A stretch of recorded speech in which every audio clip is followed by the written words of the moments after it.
Ada jam 8, kita mulai saja. Assalamualaikum warahmatullahi wabarakatuh.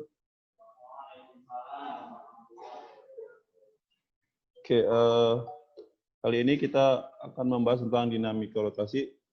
Tapi sebelum memulai pelajaran, baiknya kita mengucapkan bismillah, bismillahirrahmanirrahim, dan juga berdoa. Ya, berdoa mulai. Berdoa selesai. Oke, semoga kalian dalam keadaan sehat walafiat dan masih tetap semangat belajar.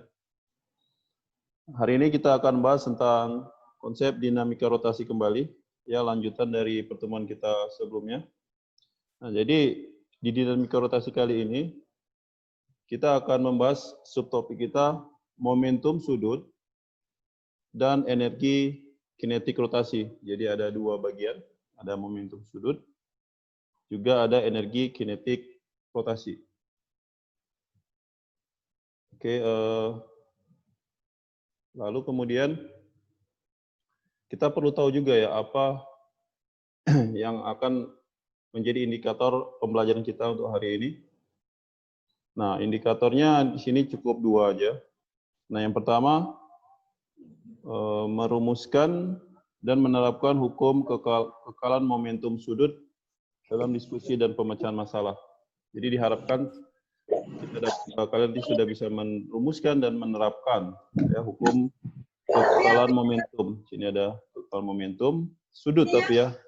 Nah, waktu kelas 10 kalian sudah belajar tentang momentumnya aja, tapi sekarang ditambah ekornya ini ada sudut tentang gerak rotasinya. Berikutnya, merumuskan dan menerapkan energi kinetik rotasi dalam pemecahan masalah. Jadi di sini juga diharapkan bisa merumuskan dan menerapkan. Nah, di sini energi kinetik, tapi ada kalian perhatikan sini ada rotasi, tentu ada perbedaan dengan materi waktu kelas 10. Ya, jadi diingat kembali materi sebelumnya. Nah, coba kita perhatikan untuk di sini ada Bapak tampilkan gambar ya. Ini ada tari sufi namanya. Tari sufi ini terus kita dari Turki ya. Nah, di sini kalau kalian pernah melihat video ataupun melihat pertunjukannya, itu biasanya dia berputar seperti itu ya. Jadi berputarnya misalnya ada tangan pertama tidak direnggangkan atau didekap, kemudian ada dia tangan diregangkan. Nah, tentunya di sini penari berputar dengan kecepatan sudut tertentu ya. Kan dia berputar, berarti ada kecepatan sudutnya. Nah, di sini bisa berubah ketika sebelum dan sesudah diregangkan. Oke. Jadi tentunya ini yang akan kita lihat tentang momentum. Ada kecepatan sudut, kemudian tentu ada inersia dari objeknya tadi. Nah, sekarang coba kalian perhatikan dulu ada beberapa pertanyaan ya. Sini, apakah momen inersia penari, jadi apakah momen inersia penari sebelum dan sesudah tangan diregangkan akan berbeda? Nah, sini tentunya kalau kita lihat momennya, kalian bisa juga mencoba ya berputar ya, seperti itu, tangan didekap, kemudian tangan diregangkan, ada nggak terjadi perbedaan di situ? Tentunya ada harusnya. Ya, karena kan bentuknya berubah. Kita flashback materi kita sebelumnya bahwa objek itu inersianya bergantung sama apa tadi kemarin itu, berarti ada masanya dan juga ada bentuk dari objeknya. Coba nanti diingat kembali. Kemudian yang berikutnya, apakah kecepatan sudut dari penari sebelum dan sesudah jangan berbeda? Di sini memang harusnya kita buat eksperimen ataupun praktek. Ya, tapi di sini nanti kita lihat memang ada perbedaan. Nanti kita lihat modul nanti yang Bapak buat di psikologi, kalian bisa baca di situ. Kemudian apakah momentum sudut penari sebelum dan sesudah tangan diregangkan akan berbeda? Nah, tadi kan judulnya udah tadi apa? Hukum kekalan momentum ya. Jadi kalau ada hukum kekalan. Nah, berarti kekal berarti apa? Ini tetap dong. Ya, berarti tidak berbeda ya. Momentum sudut penari sebelum dan sesudah tangan diregang itu tetap sama. Oke, lalu selanjutnya, nah berarti kita sudah menemukan tadi jawabannya. Coba kita lihat di sini hukum kekekalan momentum sudut. Ya. Nah, bunyinya seperti ini. Hukum kekekalan momentum sudut ini menyatakan bahwa jika resultan, perhatikan ini resultan momen gaya ya, atau sigma tau kemarin dulu ya. Ini pada sebuah benda tegar bergerak rotasi bernilai 0, maka momentum sudut benda tegar yang bergerak rotasi selalu konstan, berarti tetap. Konstan secara matematika bentuknya seperti ini.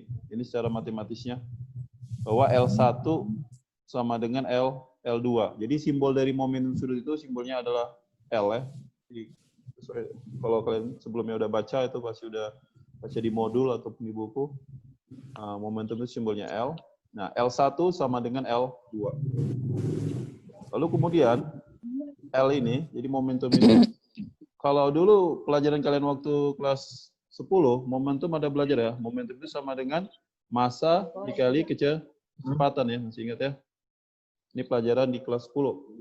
Nah, kalau di momentum sudut, nah massa itu, dia nggak pakai massa yang ini, kita pakai momen inersia atau I ya. Nah, sedangkan kecepatan, kita pakai kecepatan sudut itu simbolnya kemarin apa? Omega ya, ini pertemuan sebelumnya ini. Jadi I kali omega. I-nya tadi momen inersia, omega-nya ya itu kecepatan sudutnya. Nah, ini dia. Oke. Nah, lanjut lagi. Oke, pernah main ini ya, ini ada namanya spinner ya. Kalau ini kemarin itu sempat booming juga, apa ya, banyak yang main seperti ini. Nah, spinner ini kita bisa putar ya, kita putar di tangan kita, ya seperti ini. Kita putar di tangan kita. Nah, untuk memutarkannya, itu kita apa? Kita berikan gaya di situ, kita berikan energi ya. Jadi energi itu, nah berarti di sini dia ketika berputar memiliki energi kinetik, energi gerak ya, energi kinetik rotasi. Nah, jadi di sini tentunya ketika dia berputar, nah kalau kita energi gerak waktu kelas 10, energi kinetik itu setengah apa ya, M V kuadrat kan? Itu ketika di kelas 10. Nah, kalau di sini ada yang pertama ini Bapak tuliskan, ini adalah energi kinetik translasi. Nah, sedangkan untuk energi kinetik rotasi, nah, masih ingat ya, masanya kita ganti dengan momen inersia, kecepatan lurus ini V, di sini kita rubah jadi kecepatan sudut itu simbolnya omega. Ya. Jadi sebenarnya kalau kalian sudah memahami gerak lurus yang di pertemuan kita di kelas 10, Bapak yakin ke sininya tinggal mudah karena bentuknya hampir sama bentuknya, hanya perbedaan dari massa kita ganti momen inersia, kecepatan kita ganti dengan kecepatan sudut. Oke, baiklah kita lanjut lagi. Nah ini mau cepat juga ya. Nah ini tadi rumusnya, saya rasa udah Bapak tuliskan tadi sebelumnya ya. Jadi energi kinetik rotasi itu bisa diturunkan dari konsep energi kinetiknya. Nah, nanti kita gunakan energi kinetik rotasi atau energi kinetik ketika benda berputar. Beda dengan menggelinding, ya. Jadi kalau dia menggelinding, dia berputar iya kan? Kemarin kita bahas berputar juga iya. Translasi juga iya kan? Berarti ada omega, ada V-nya. Lalu bagaimana untuk menyelesaikannya? Ya kita gabung aja. Jadi kalau dia menggelinding, energi kinetiknya itu energi kinetik translasi ditambah energi kinetik rotasi. Oke, ini agak cepat juga nih. Ini ada soal contohnya ya. Nah, perhatikan untuk contoh berikut ini. Seorang penari berputar dengan kecepatan putar hingga 30 rpm. Oh, tapi sebelumnya ini kita pindahkan dulu lah ke sini biar gampang tulisnya. Oke, masih nampak ya? Nah, ini bola pejal bermassa 5. Oh, itu yang nomor 2. Kita ambil nomor 1 dulu. Nah, untuk contoh soal nomor 1. Nah, di sini dikatakan seorang penari berputar dengan kecepatan putar ini 30 rpm. Berarti ini ketika yang pertamanya omega 1. Kemudian di tangan diregangkan, maka kecepatan putar menjadi, ini berarti omega 2-nya. Nah, jadi tentunya di sebelum sama sesudah terjadi perbedaan kecepatan sudut. Yang ditanyakan, tentukan perbandingan momen inersia sebelum dan sesudah tangan diregangkan. Nah, di sini kan tidak ada dikatakan ada penambahan dari momen gaya. Berarti anggap momen gayanya itu sama dengan 0. Tidak ada gaya luar yang mempengaruhi si penari tadi. Ya ingat ya, dia berputar sendiri gitu. Berbeda ketika ada orang lain yang memutarnya, memberikan gaya lagi, tentu itu momentum sudutnya tentu akan berbeda. Tidak bisa kita gunakan hukumnya. Tapi di sini masih berlaku hukum kekalahan momentum. Berarti bisa kita buat bahwa momentum momentum sudut 1 sama dengan momentum sudut 2. Nah, yang satu ini bisa kita anggap sebagai yang sebelum diregangkan ya. Nah, ini momentum sebelum kita anggap L1, sesudah diregangkan ya kita anggap L2. Oke, tadi L itu untuk momentum itu I ya, inersia, momen inersianya dikali sama omega ya. Ini sama dengan I2 kali omega 2. Nah, diminta kan perbandingan momen inersia, berarti diminta I1 per I2, ini yang ditanyakan di soalnya. Nah, I1 kita nggak perlu cari angkanya, karena minta perbandingan saja. Nah, omega 1-nya 30 rpm. RPM masih ingat ya, RPM itu rotasi per menit ya. Nah, karena berhubung ini RPM juga, jadi satunya sama, kita nggak perlu rubah ke radian per sekon. I2 dikali sama 24, sehingga kita bisa buat I1 per I2-nya, sama dengan 24 per 30. Nah, ini jawabannya. Kalau mau disederhanakan, yang atas bawah sama-sama kita bagi 6 ya. Kita bagi 6, sehingga hasilnya kita peroleh ini 4 per 5. Jadi jawabannya adalah 4 per 5 atau 4 banding 5 hasilnya. Nah, ini untuk nomor satunya. Nanti Bapak harap ini kalian coba kerjakan soal yang ada di psikologi. Bapak ada buatkan kuisnya. Nah, Bapak buat kuis itu nggak banyak-banyak, paling kadang 3 soal, 2 soal, ya ada bentuk isian singkat, ada bentuk pilihan ganda. Dan itu wajib dikerjakan, ya, karena itu jadi bahan evaluasi, jadi kemampuan kalian dalam memahami materi yang Bapak sampaikan di sini. Oke, baiklah, itu yang contoh nomor 1. Nah, sekarang kita lihat yang nomor 2 nih. Ya. Contoh nomor 2, sebuah bola pejal bermasa 5 kg. Nah, ini kasih tahu masanya. Ya, masa dikatakan 5 kg nih. Dilepas dari puncak bidang miring kasar hingga menggelinding. Nah, ini ada menggelinding ya. Jika kemiringan sudutnya itu 30 derajat, ini tetanya 30 derajat. Tentukan energi gerak bola. Jadi energi geraknya, energi kinetiknya ya.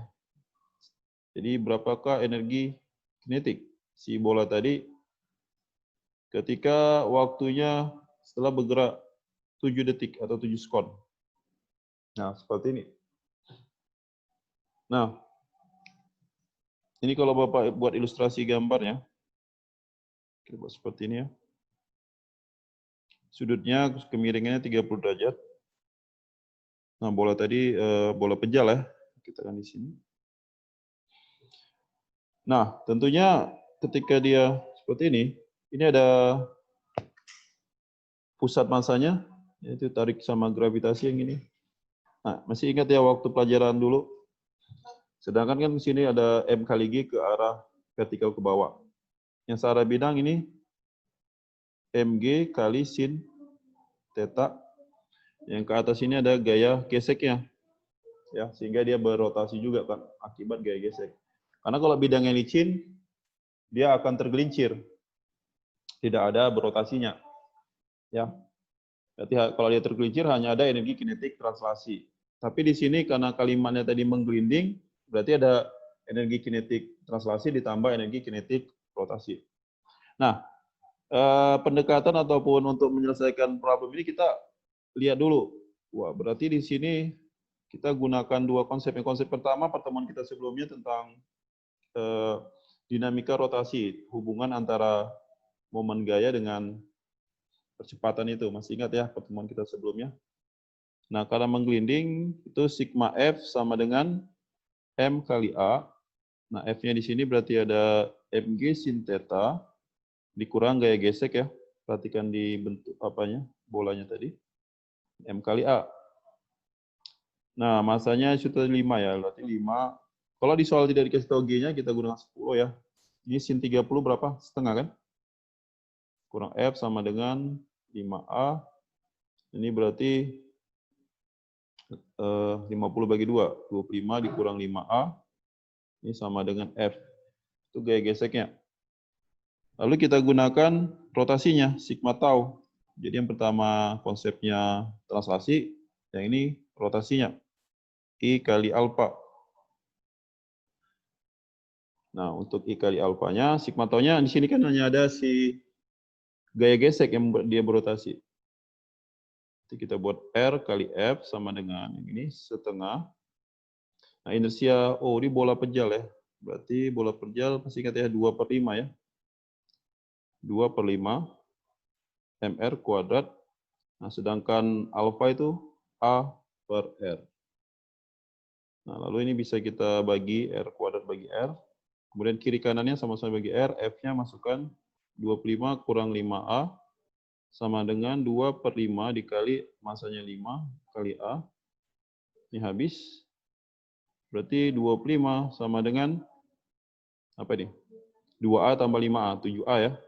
Sehingga dapat A-nya adalah 25/7. Nah, ini kita peroleh percepatan. Nah, dimintakan energi kinetik. Berarti energi kinetik hubungan dengan gerak. Dengan gerak yang ada kecepatannya. Berarti V, T awalnya kan dia diam ya. Ini V0 tambah AT. Ini pelajaran kelas 10 tentang gerak. Lurus ya. Ini gerak lurus. V0-nya 0. A-nya tadi 25/7 dikali T-nya tadi 7 detik. Berarti kita peroleh 25 meter per sekon kecepatannya. Nah, lalu kita mau cari energi kinetik. V-nya udah dapat kecepatannya. Nah, kalau energi kinetik benda menggelinding, kita buat nih energi kinetik translasi ditambah energi kinetik rotasi. Yang translasinya ini setengah mv kuadrat, yang rotasi setengah I omega kuadrat. Nah, ini bisa kita buat dulu untuk yang ini tadi bola ya, 2/5 mr kuadrat, tapi omega itu kan V per R ya, jadi V kuadrat per R kuadrat. Ini R-nya bisa kita coret. Sehingga ini juga 2-nya habis. Jadi setengah ditambah 1/5, berarti 5 tambah 2, 7/10 ya. Nah, ini mv kuadrat. Nah, tinggal kita masukkan ini. Masanya tadi 5. V-nya kecepatan tadi berapa? 25 ya. 25 dikuadratkan, di 5 coret, sehingga ini 7 dikali 625 Joule. Oke, ini tinggal dikali saja nanti. Nah, Bapak harap ini kalian sudah bisa memahaminya. Nanti ini pembahasan juga akan Bapak akan Bapak buatkan soal-soal yang akan mirip seperti ini. Jadi harus betul dipahami. Nah, jadi udah 2 contoh ini. Kita lihat tadi contoh pertama itu berhubungan dengan momentum. Jadi momentum sudutnya. Ya. Jadi menghubungkan antara masa atau momen inersia dengan kecepatan sudut. Ya. Nah, yang kedua ini, di sini kita menghubungkan dengan energi ya. Jadi ada 2 sebenarnya materi sebelumnya, pertemuan kita sebelumnya, itu tentang dinamikanya, yang pakai sigma F sama dengan M kali A, dan sebentar, dan juga dinamika rotasinya, ya, sigma tau sama dengan I kali alfa. Kemudian, karena tadi ditanya energinya, kita perlu tahu kecepatannya, maka kita gunakan konsep dari pelajaran kita kelas 10, itu tentang gerak. Jadi VT sama dengan V0 tambah AT. Nah, setelah dapat V-nya, ini si kecepatan linearnya, barulah kita masukkan ke rumus konsep energi. Jadi energi kinetik translasi ditambah energi kinetik rotasi. Kenapa ditambah? Karena dia menggelinding. Ya, kita tambahkan seperti ini karena dia menggelinding. Menggelinding. Kalau rotasinya aja yang setengah I omega kuadrat. Oke. Baiklah, ini Bapak kasih kesempatan untuk bertanya. Waktu kita udah mau habis, ini ada sekitar 5 menit lagi lah Bapak kasih tambahan. Ya, silakan apabila ada yang mau ditanyakan dari soal-soal ini. Cukup jelas? Memang nanti juga kalian bisa bertanya di psikologi. Psikologi itu nanti ada dibuatkan ruang diskusi ya di situ. Nah, jadi di ruang diskusi itu kalian bisa bertanya ya, nanti temannya bisa mencoba memberikan pendapat. Nanti Bapak lihat situ keaktifan kalian di ruang diskusinya. Situ Bapak buat dalam pertemuan-pertemuannya. Ya, dicobalah bagaimana ininya. Bagaimana untuk belajar lebih aktif gitu. Dan jangan lupa di situ juga ada latihan. Nah, latihan itu wajib kalian mengerjakannya. Ya. Oke, ada yang mau ditanya sampai soal ini? Kira-kira?